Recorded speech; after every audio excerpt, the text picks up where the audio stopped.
In this video, we will learn 10 new words through short stories. It might seem like a small step, but in 100 days, you will easily learn 1,000 words, which is a big achievement. To help you learn better, please watch each video twice. At the end of the video, try to make your own sentences using the new words you've learned. Stay with us and let's explore today's new words. The day my workload became too heavy to carry. I am Sarah, a 29-year-old woman working in a busy marketing firm. My days are packed with meetings, emails, and endless deadlines. First, I loved my job, but lately the workload has become overwhelming. Every day feels like I'm running in circles, trying to finish tasks that never end. Last Monday was the tipping point. My manager, Mr. Taylor, handed me 3 new projects, each with tight deadlines. Sarah, I know the workload is a bit much, but I trust you can handle it, he said with a smile. I nodded, but inside I felt like crying. By 6 p.m., my desk was still covered with reports. My friends had planned a dinner, but I canceled. Sorry, the workload is too heavy, I texted. Sitting alone in the office, I stared at my computer screen. My head was spinning. Suddenly, my phone rang. It was Emma, my best friend. Sarah, you've been complaining about your workload for months. When will you learn to say no? She said. I wanted to argue, but she was right. The next day, I finally spoke up. Mr. Taylor, I need to discuss my workload, I said during our meeting. I explained how the constant pressure was affecting my health and work quality. To my surprise, he listened. Sarah, I had no idea. Let's redistribute some tasks, he said. By the end of the week, I felt a weight lift off my shoulders. My workload was still challenging, but it was manageable. I realized that speaking up was not a sign of weakness, it was an act of strength. Now, whenever someone talks about their workload, I tell them my story. Sometimes all it takes is one conversation to make a big difference. Learning delegation saved my career. My name is Lucas. I'm 34 and I manage a team of 5 at a busy tech startup. For years, I believed that doing everything myself was the best way to ensure success. Delegation wasn't in my vocabulary. Last month, we had a huge product launch coming up. I was juggling marketing plans, investor reports, and team meetings all at once. I barely slept. My wife, Anna, noticed my exhaustion. Lucas, have you ever thought about delegation? You can't do it all alone, she said. I dismissed her advice at first. Delegation just wastes time, I replied. But deep down, I knew she was right. The next day, my teammate Claire approached me. Lucas, you look stressed. Let me handle the marketing plan. Delegation will free up your time for the bigger tasks, she suggested. Reluctantly, I agreed. I gave Claire the marketing plan and trusted her to deliver. Then, I assigned the investor report to Tom, another capable teammate. For the first time, I was practicing delegation. To my surprise, everything went smoothly. Claire's marketing plan impressed everyone, and Tom's report received praise from our investors. Delegation didn't just save me time, it made our work better.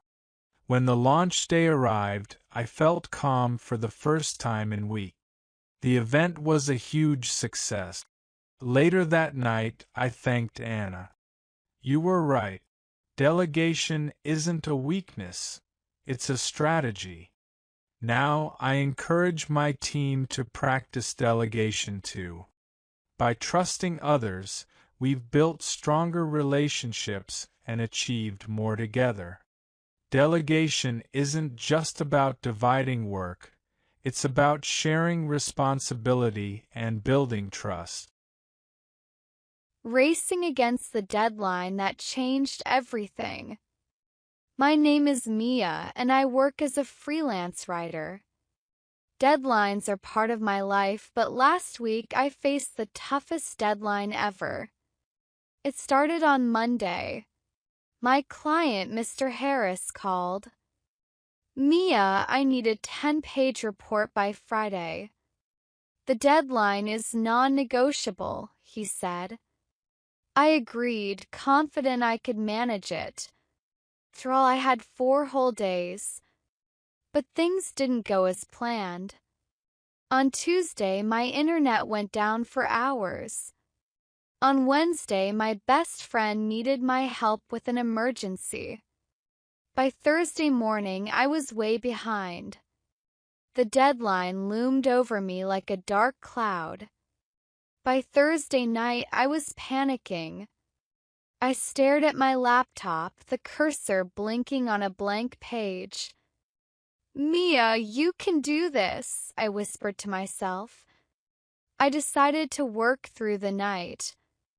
Every minute mattered because missing the deadline wasn't an option. As the clock struck midnight, I was halfway done. My eyes were heavy and my fingers ached, but I pushed forward.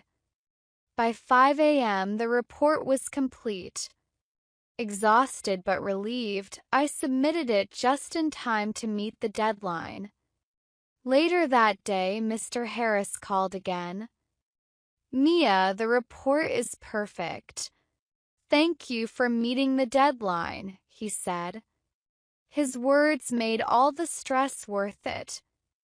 From that experience, I learned that deadlines are not just dates, they are commitments. They push us to stay focused and disciplined. Now, I always plan ahead to avoid last-minute chaos. Deadlines are challenging, but they also teach us resilience. And sometimes, meeting a deadline can feel like winning a race against time. When my productivity took a surprising turn. I'm Alex, a 32-year-old man working at a software company. My boss always talks about productivity, but until last month, I didn't truly understand what it meant. It all began when our team received an urgent project. We need results by Friday, my boss, Mr. Carter, announced in the meeting. Focus on your productivity, he added. I nodded confidently, but inside I felt pressure building. On Monday, I spent hours organizing my desk and checking emails. By the end of the day, my productivity was 0. On Tuesday, I worked on 3 tasks at once, thinking it would help. Instead, I made mistakes and had to redo everything.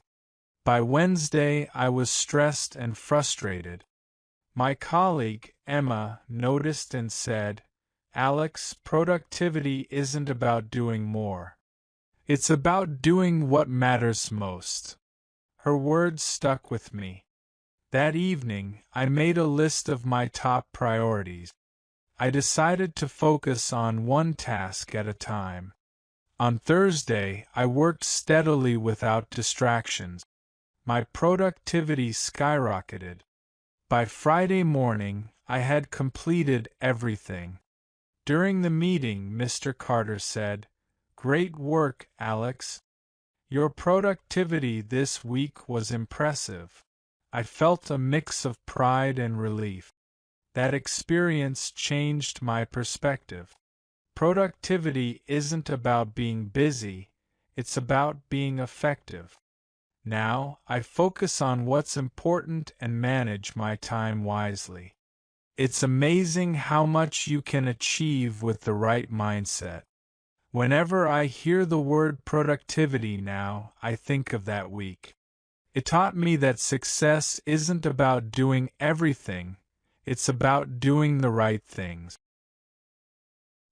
The night we brainstormed our way to success. I'm Elena, a graphic designer in a small creative agency. Last month, we had the biggest challenge of my career. A client needed a new logo for their company, and the deadline was just 3 days away. On Monday, my team sat together to brainstorm ideas. "Let's brainstorm," our manager David said enthusiastically. We threw out ideas, but nothing felt right. Some ideas were too simple, others too complicated. By Tuesday afternoon, we were still stuck.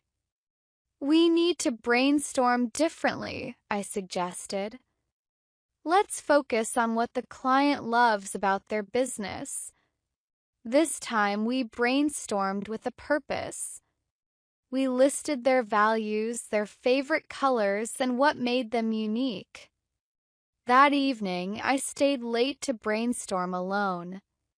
I sketched ideas while listening to music. Suddenly, one idea clicked. I couldn't wait to share it. On Wednesday morning, I showed my sketch to the team. "This came from our brainstorm last night," I explained. Everyone loved it. We added details and polished the design together. By Wednesday night, the logo was finished. When we presented it to the client on Thursday, they smiled and said, "This is perfect." "How did you come up with it?" I replied. "It all started with a brainstorm." That project taught me how powerful brainstorming can be. It's not just about ideas, it's about teamwork and creativity. Now, whenever we face a tough challenge, I know the best way forward is to brainstorm together. A cruel lesson from the playground. My name is John, and I still remember the cruelest day of my childhood. I was 10 years old, and I had just moved to a new school. I was shy, and making friends was not easy for me. One afternoon during recess, I saw a group of boys playing soccer. I loved soccer, so I asked if I could join. The tallest boy, Ethan, laughed and said, "Sure, but only if you can score a goal." It seemed fair, so I agreed. But when I tried to kick the ball, Ethan pushed me. I fell hard on the ground. The other boys laughed. "That was cruel," I said, trying not to cry. Ethan smirked and replied, "This is how we play." The next day, I decided to try again. This time, I brought my own ball. Ethan and his friends saw me playing alone and started teasing me. "What's the point of playing alone?" one of them shouted. Their words felt cruel, but I ignored them and kept practicing. Over time, my practice paid off. One day, a new boy, Liam, joined our class. He saw me playing and asked to join. We became friends and played soccer every day. Slowly, other kids started noticing. A month later, there was a class match. I scored 2 goals and helped my team win. Ethan didn't say a word, but I could see the surprise on his face. That experience taught me what it means to be cruel. Cruelty is when someone hurts others for fun or power. But it also taught me resilience. No matter how cruel someone is, you can rise above it. Her resignation changed everything.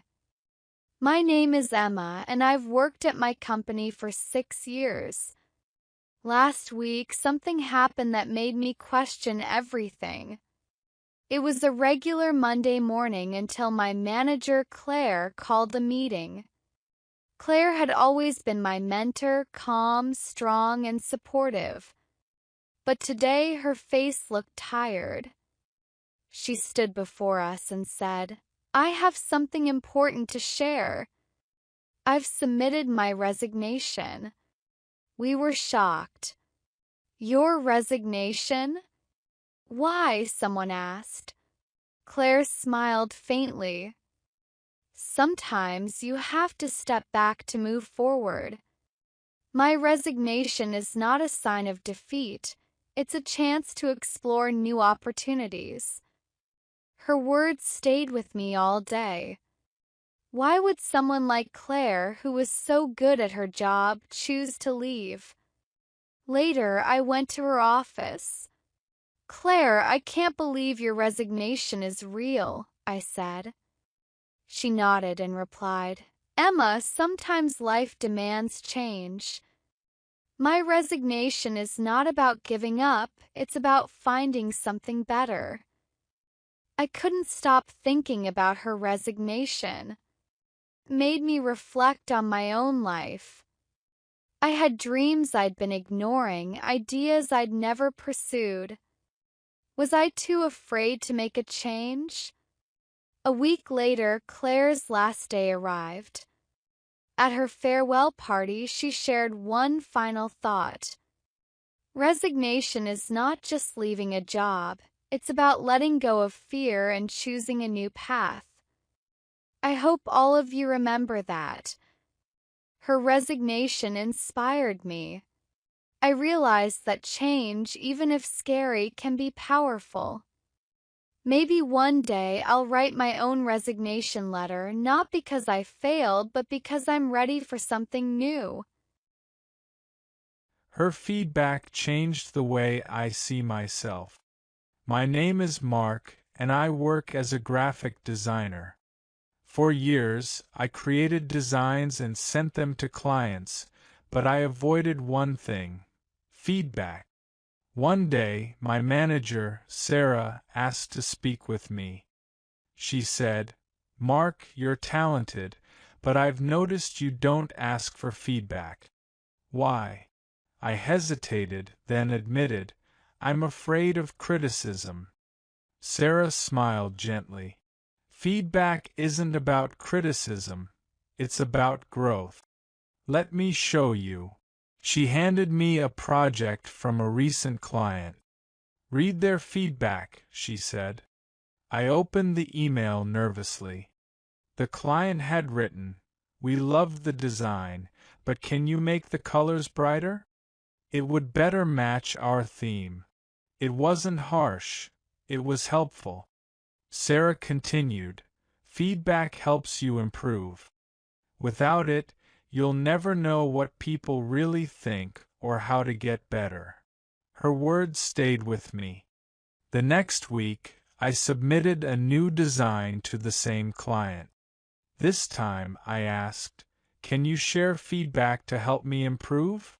They responded with suggestions about fonts and spacing.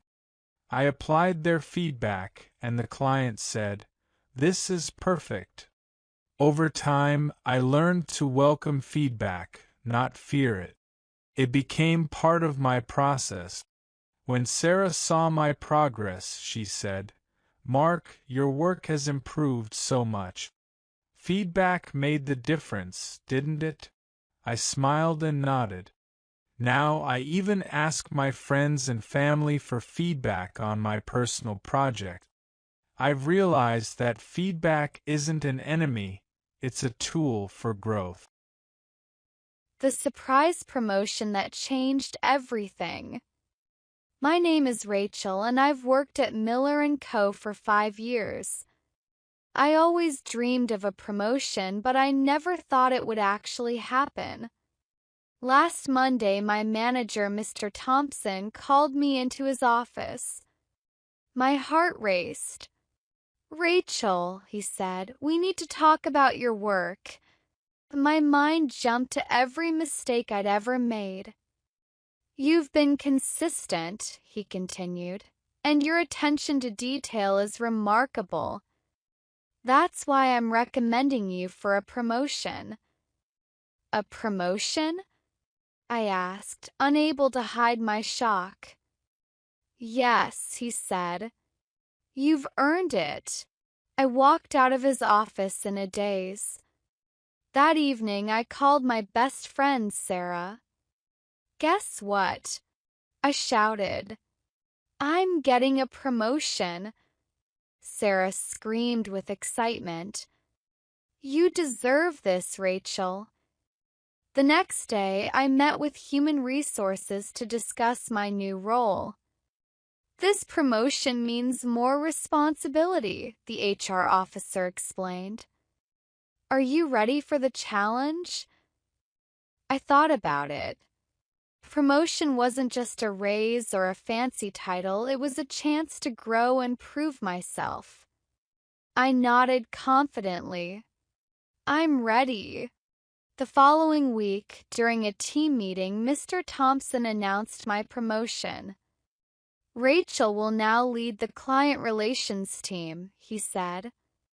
My colleagues applauded, and I felt both proud and nervous.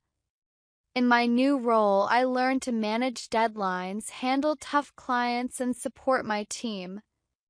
It wasn't easy, but the promotion gave me the confidence to believe in myself. Looking back, I realized that the promotion wasn't just about recognition. It was a turning point in my career, showing me that hard work truly pays off. How networking opened the door to my dream job. My name is Daniel, and a year ago, I felt stuck in my career. I wanted to grow, but I didn't know how. Then a mentor told me, "Daniel, if you want opportunities, start networking." At first, I didn't understand. "What is networking?" I asked. He explained, "It's building relationships with people who can guide or help you professionally." That weekend, I attended a business conference. It was my first step into networking. I was nervous, but I started talking to people. "Hi, I'm Daniel," I said to one man. He smiled and introduced himself as Mr. Peterson, the manager of a company I admired. I didn't stop there.